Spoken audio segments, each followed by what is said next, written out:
새벽 5시, 알람보다 먼저 울리는 카톡 알림에 잠이 깹니다. 병원 예약 확인 문자, 카드 대금 결제 안내, 아들 며느리가 보낸 손주 사진까지 정신이 없습니다. 주일엔 빠지지 않고 예배드리고, 주중엔 구역 모임도 나가고, 성경 읽기 앱도 매일 체크하는데 밤이 되면 이상하게 마음이 허전할 때가 있습니다. 하나님께서 과연 내 믿음 생활을 기뻐하고 계실까? 뭔가 더 해야 할 것 같은데 자꾸 부족한 것만 보여서 죄송한 마음이 들 때가 있습니다. 그런 경험 있으십니까? 그렇습니다. 요즘 마트 가면 물가가 또 올랐다는 현실이 우리를 더욱 불안하게 만듭니다. 건강검진 받으러 가면 이상 소견 하나씩 늘어나는 것을 보며 마음이 무거워집니다. 자녀들은 각자 바쁘다 하고, 손주들은 너무 사랑스럽지만 하루 종일 돌보면 허리가 아픕니다. 이런 현실 속에서 우리는 더욱 간절히 묻게 됩니다. 내가 이렇게 열심히 교회 다니고 봉사하는데 왜 속으로는 평안이 없을까? 하나님께서 정말 나의 이런 모습을 기뻐하고 계실까? 바로 이런 마음의 짐 때문에 오늘 우리가 함께 나눌 말씀이 더욱 소중합니다.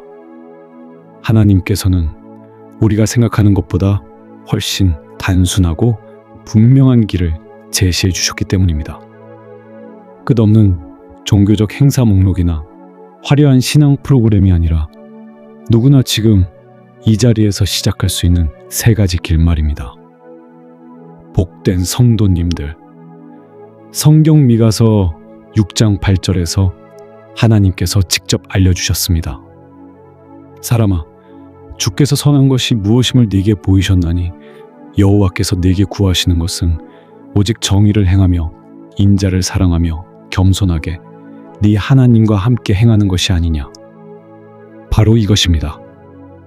정의를 행하는 것, 인자를 사랑하는 것, 겸손히 하나님과 동행하는 것. 이 3가지만 분명히 알면 복잡했던 신앙이 단순해집니다. 무거웠던 마음이 가벼워집니다. 그리고 하나님의 미소를 느낄 수 있습니다. 혹시 지금도 뭔가 더 많이 해야 한다는 부담감을 갖고 계십니까? 남들과 비교하며 내 믿음이 부족하다고 자책하고 계십니까? 오늘 이 시간을 통해 그 무거운 짐을 내려놓으시기 바랍니다. 하나님이 정말 원하시는 것, 하나님 마음을 움직이는 삶의 비밀을 함께 발견해 보겠습니다. 첫 번째로, 하나님께서 기뻐하시는 삶은 정의를 행하는 것입니다. 사랑하는 성도님들, 정의라는 말 들으면 뭔가 거창하고 어려운 일 같이 느껴지십니까? 법정에서 판사나 검사들만 하는 일이라고 생각하십니까? 아닙니다. 성경이 말하는 정의는 우리 일상 가장 가까운 곳에 있습니다. 마트에서 거스름돈 더 받았을 때 돌려주는 것, 택시비 깎아달라고 조르지 않는 것, 약속 시간 지키는 것, 뒷담화에 끼지 않는 것, 이 모든 작은 선택이 하나님의 정의입니다. 예수님께서 가늠하다 잡힌 여인을 어떻게 대하셨습니까? 율법대로라면 돌로 쳐 죽여야 마땅했습니다. 그런데 주님은 말씀하셨습니다. 너희 중에 죄 없는 자가 먼저 돌로 치라. 그 말씀 앞에서 사람들은 하나둘 돌을 내려놓고 떠났습니다. 주님은 정죄 대신 용서를 선택하셨습니다. 이것이 바로 하나님의 정의였습니다. 다윗을 보십시오. 사울 왕이 3,000명의 군사를 이끌고 다윗을 죽이려고 쫓아다녔습니다. 그런데 사울이 우연히 다윗이 숨어있던 굴에 들어왔습니다. 부하들이 말했습니다. 지금이 기회입니다. 사울을 죽이십시오. 그러나 다윗은 사울을 해치지 않았습니다. 단지 겉옷자락만 살짝 잘라 보여주며 말했습니다. 여호와의 기름 부음 받은 자를 해치는 것은 죄입니다. 복수할 절호의 기회를 포기하고 용서를 택한 것, 이것이 하나님의 정의였습니다. 성도님들, 작년에 한 집사님이 이런 간증을 해주셨습니다. 직장에서 동료가 자신의 아이디어를 가로채 상사에게 보고했답니다. 순간 화가 치밀어 올라 당장 폭로하고 싶었다고 합니다. 그런데 새벽 기도하면서 마음을 하나님께 맡겼답니다. 석 달 후 그 동료의 거짓말이 들통났고 오히려 집사님은 더 좋은 부서로 승진하게 되었습니다. 억울함을 참고 주님께 맡겼을 때 하나님께서 더 좋은 것으로 갚아주신 것입니다. 또한 권사님 이야기입니다. 전통시장에서 반찬 가게를 하시는데 옆 가게에서 계속 손님을 빼앗으려 하고 안 좋은 소문까지 퍼뜨렸습니다.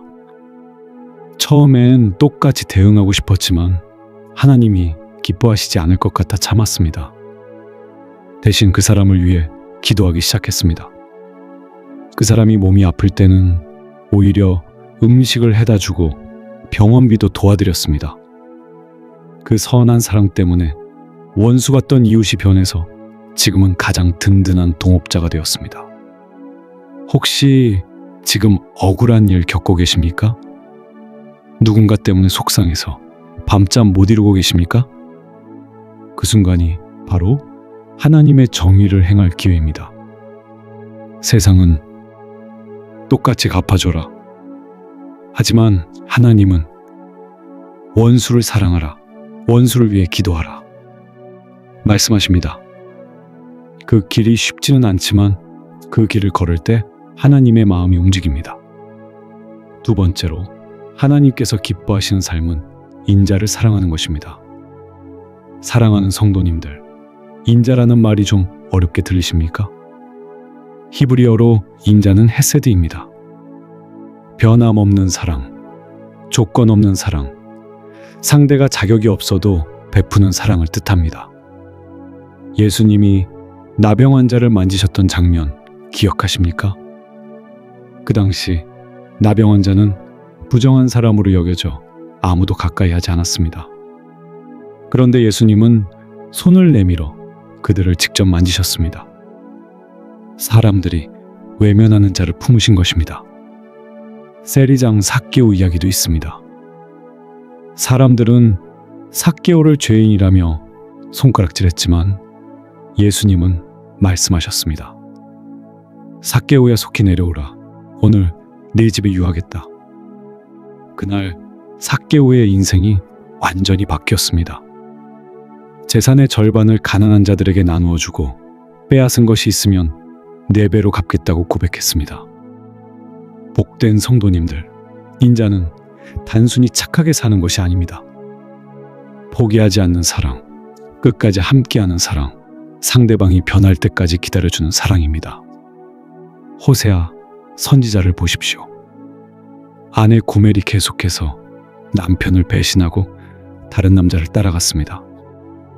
그런데 하나님은 호세아에게 다시 아내를 사랑하라고 하셨습니다. 은 15개와 보리한 호멜반을 주고 아내를 다시 데려온 것입니다. 이것이 바로 하나님의 인자입니다. 우리를 포기하지 않으시는 사랑입니다. 우리 주변에도 이런 인자가 필요한 사람들이 많습니다. 혼자 사는 어르신들, 병원에서 힘겹게 치료받는 환자들, 생활비 때문에 걱정하는 가정들, 마음의 상처로 눈물 짓는 이웃들. 한 집사님 간증입니다. 옆집에 혼자 사시는 할머니가 계셨는데 자녀들이 모두 해외에 있어 늘 외로워하셨습니다. 집사님은 반찬 나누고 말동무가 되어드리며 함께 시간을 보냈습니다. 그러던 어느 날 할머니가 쓰러져 병원에 입원하셨습니다. 집사님은 매일 병원 가서 손잡아드리고 성경 읽어드렸습니다.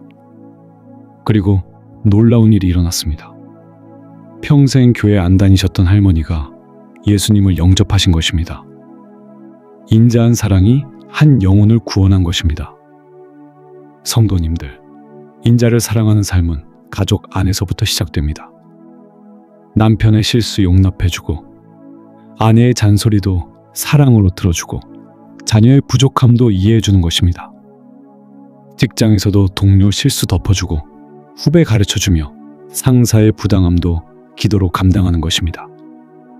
교회에서도 새 신자 따뜻하게 맞아주고 연약한 성도 품어주고 넘어진 형제 일으켜 세워주는 것입니다. 이것이 두 번째 길, 인자를 사랑하는 삶입니다. 세 번째로 하나님께서 기뻐하시는 삶은 겸손히 주님과 동행하는 것입니다. 사랑하는 성도님들, 많은 분들이 착각하십니다. 교회 열심히 다니고 봉사 많이 하고 헌금 많이 드리면 하나님과 함께 걷는 줄 압니다. 물론 그것들도 의미 있는 일입니다. 그런데 성경은 하나님과 동행하는 삶의 핵심은 겸손이라고 분명히 말씀합니다.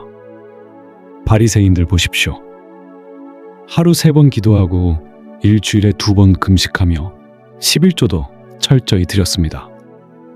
그런데 예수님께서는 회칠한 무덤이라고 하셨습니다. 겉은 깨끗해 보이지만 속은 썩었다는 것입니다. 왜 그렇습니까? 겸손이 없었기 때문입니다. 반대로 에녹을 보십시오. 성경은 에녹이 하나님과 동행하더니 하나님이 그를 데려가셨다고 기록합니다. 죽음을 보지 않고 하늘로 올라간 것입니다. 에녹이 바다를 가른 것도 아니고 불을 내린 것도 아니었습니다. 다만 평생 하나님과 함께 걸었을 뿐입니다. 모세도 온유함의 사람이었습니다. 성경은 모세가 지면의 모든 사람보다 온유하였다고 말합니다. 솔로몬도 왕이 되었을 때 하나님께 부경화가 아니라 지혜를 구했습니다. 자신이 어린아이 같아 출입할 줄 모른다고 고백했습니다. 바로 그 겸손이 하나님을 감동시켰습니다. 예수님 자신도 겸손의 본보기이십니다. 하나님과 동등하셨지만 자기를 비워 종의 형체를 가지셨습니다. 십자가에 죽기까지 자신을 낮추셨습니다. 복된 성도님들, 겸손은 자기 비하가 아닙니다. 겸손은 하나님을 인정하는 것입니다. 내가 주인이 아니라 하나님이 주인이심을 고백하는 것입니다. 작은 일에도 하나님께 묻고 결정 앞에서 주님의 뜻을 먼저 구하는 것입니다. 제가 아는 목사님 간증이 있습니다. 젊을 때 설교도 잘하고 성경 지식도 풍부해 교만했답니다. 그런데 교회에 큰 분쟁이 생겼을 때 자기 능력으로 해결하려다 더 악화시켰습니다. 결국 교회를 떠나야 했습니다. 그때서야 철저히 무릎 꿇고 하나님께 맡기기 시작했습니다. 새벽마다 엎드려 기도하며 하나님께서 하시도록 자신을 비웠습니다. 그 후 목회 열매가 완전히 달라졌습니다. 작은 교회 개척했는데 성령 은혜가 넘쳤고 성도들이 변화되며 지역까지 새로워졌습니다. 성도님들, 겸손히 하나님과 동행하는 삶은 특별한 사람만 하는 게 아닙니다. 누구나 할 수 있습니다. 아침에 눈 뜰 때 주님, 오늘도 저와 함께 걸어주십시오. 기도하는 것에서 시작합니다. 작은 일 하나에도 주님, 이 일 어떻게 하면 좋겠습니까? 묻는 것에서 시작합니다. 잠들 때 오늘도 함께 하셔서 감사합니다. 고백하는 것에서 완성됩니다. 네 번째로 정의와 인자와 겸손이 함께 어우러질 때 놀라운 열매가 맺힙니다. 하나님이 사랑하는 성도님들, 지금까지 3가지를 살펴보았습니다. 그런데 이것들은 따로따로가 아닙니다. 3가닥 줄이 함께 꼬여야 끊어지지 않는 것처럼 3 덕목이 함께 할 때 하나님의 기쁨이 완전하게 드러납니다. 정의만 있고 인자가 없으면 차갑고 딱딱한 율법주의자가 됩니다. 인자만 있고 정의가 없으면 원칙 없는 감상주의자가 됩니다. 겸손이 없으면 자기위에 빠지게 됩니다. 그래서 이 3가지는 반드시 함께 가야 합니다. 예수님께서 이 3가지를 완벽하게 보여주셨습니다. 성전 정화하실 때는 정의로우셨습니다. 죄인들 용서하실 때는 인자하셨습니다. 십자가 지실 때는 겸손하셨습니다.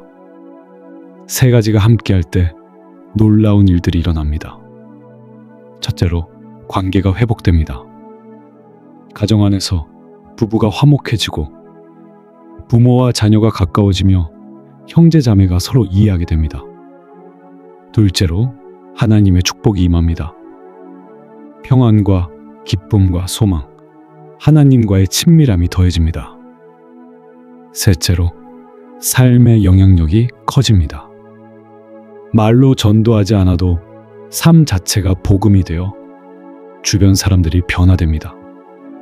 한 권사님 이야기입니다. 이 세 가지 실천하기로 결심하고 정직하게 장사 시작했습니다. 세금도 정직하게 내고 손님 속이지 않았습니다. 처음엔 손해가 많았습니다. 그러나 인자 실천하며 가난한 이웃 도와주고 겸손히 매일 하나님께 기도하며 하루를 시작했습니다. 1년 지나니 손님이 늘고 2년 지나니 가게가 지역 명소가 되었습니다. 사람들이 찾아와 인생 상담하고 기도 부탁했습니다. 작은 가게가 작은 교회가 된 것입니다. 몇 년 후엔 분점도 생기고 많은 이들이 그 가게 통해 예수님을 알게 되었습니다. 사랑하는 성도님들, 하나님 마음을 움직이는 삶의 비밀은 이 세 가지입니다. 정의를 행하고 인자를 사랑하며 겸손히 하나님과 동행하는 것. 복잡하지 않습니다. 거창하지도 않습니다. 지금 이 순간부터, 오늘부터 시작할 수 있습니다. 마트에서 거스름돈 제대로 확인해서 돌려주는 것. 가족의 실수 용서해 주는 것. 새벽에 일어나 주님, 오늘도 함께 해주세요. 기도하는 것. 이런 작은 선택들이 모여 하나님이 기뻐하시는 삶을 만들어갑니다. 오늘 이 말씀 들으신 성도님들, 더 이상 복잡한 신앙의 짐에 얽매이지 마십시오. 하나님은 여러분을 사랑하십니다. 하나님께는 성도님에 대한 선하신 계획밖에 없습니다. 오늘부터 이 세 가지만 붙들고 한 걸음씩 걸어가십시오. 그 한 걸음이 하나님의 마음을 기쁘게 하고 여러분의 삶을 변화시킬 것입니다. 댓글에 아멘 남겨주시고 이 은혜로운 말씀 가족들과 함께 나누시기 바랍니다. 하나님의 은혜와 평강이 성도님과 가정에 충만하길 축복합니다.